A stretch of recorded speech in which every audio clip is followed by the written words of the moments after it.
Je vais vous faire une tarte aux fraises. Alors là, c'est ma tarte aux fraises, hein. Thibaut, je vous donne toute ma recette. Il n'y a pas de cuisson. C'est le truc facile de chez facile avec un fond de tarte fait maison.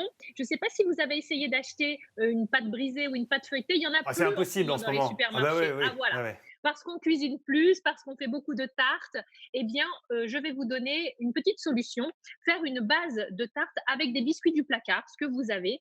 Et puis dessus, on mettra de la crème et bien sûr, on terminera avec les fraises. Regardez les ingrédients, la belle Waouh! gariguette. Mais oui, c'est des couleurs qui réconfortent, qui donnent la pêche. Pour de la fraise, c'est quand même plutôt original.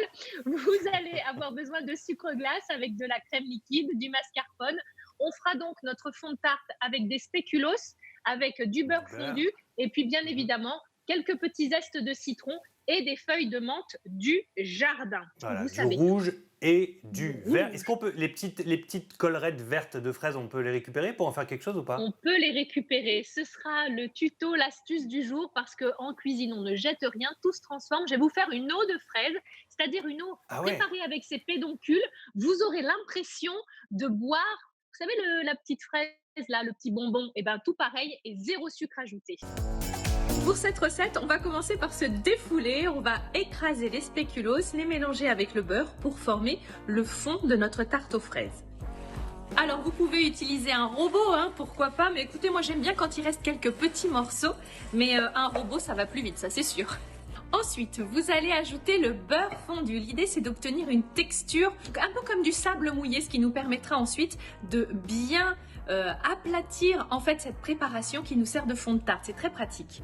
Vous choisissez un emporte-pièce et puis vous allez disposer votre préparation. Voilà, une fois que tout est bien tassé, vous n'avez plus qu'à mettre le fond de tarte au frais, le temps de préparer la crème. Pour la crème, il faut mélanger dans un saladier 250 g de mascarpone.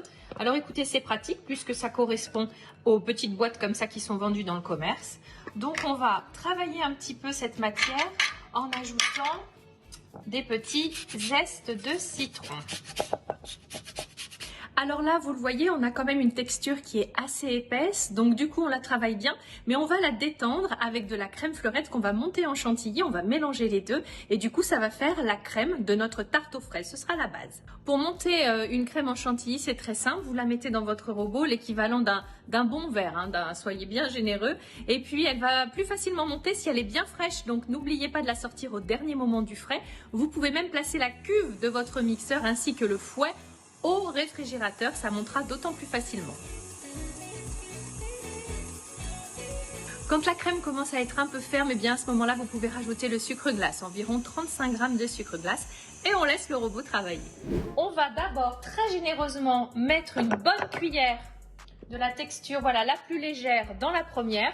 Et là, on y va franchement. On ne cherche pas à ne pas casser la crème, etc. Alors là, il vous reste à mettre donc la crème sur notre fond de tarte. Ensuite, on va disposer les fraises. Alors comme je les ai coupées en deux, je vais aller dans un sens et puis dans l'autre pour une jolie présentation. Après, vous pouvez aussi faire le choix de laisser les fraises entières, vous pouvez faire des petits dés. Laissez libre cours à votre imagination, hein, c'est le moment ou jamais. Alors ensuite, on peut toujours s'amuser aussi à rajouter un petit peu de verre, quelques petites touches de fraîcheur entre les fraises, voilà. Menthe fraîche du jardin, hein, s'il vous plaît. Pour réaliser la tarte aux fraises sans cuisson, vous avez besoin de 750 g de gariguettes environ, 250 g de spéculoos, 75 g de beurre, 250 g de mascarpone, 25 centilitres de crème fleurette, 35 g de sucre glace, un citron et de la menthe fraîche.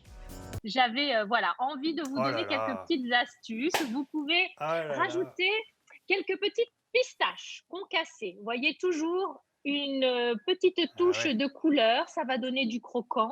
Les pistaches concassées, vous les trouvez au rayon aide pâtisserie, hein, dans les supermarchés. Ça se trouve vraiment très facilement, sans aucun problème. C'est une tarte aux fraises de vitrine. Vous allez pouvoir vous prendre pour un grand pâtissier. Vous allez éblouir tous vos invités. Ensuite, ce que vous pouvez faire, Eh oui, du citron. voilà, le petit zeste de citron, toujours pareil. On peut là aussi donner une touche finale. Et puis, j'avais la Mmh. petite idée d'un coup de vinaigre balsamique. Là aussi, vous trouvez des vinaigres balsamiques réduits, tout fait. et vous pouvez, Du vinaigre voilà. balsamique sur la Oui, tarte aux fraises? mais Alors oui, là, je comprends Thibaut. pas. Mais si, ça se marie hyper bien le balsamique Ah bon? avec les fraises. Mais bien sûr, par exemple, vous pouvez prendre vos fraises gariguettes, les poêler très rapidement et au dernier moment, jeter un petit trait de vinaigre balsamique. Ça va un petit peu les caraméliser, les enrober et c'est super bon. Avec Oh un là petit là. peu de sucre roux, par exemple, aussi dessus. Oh, c'est À formidable. Ça se essayer. marie très bien. Et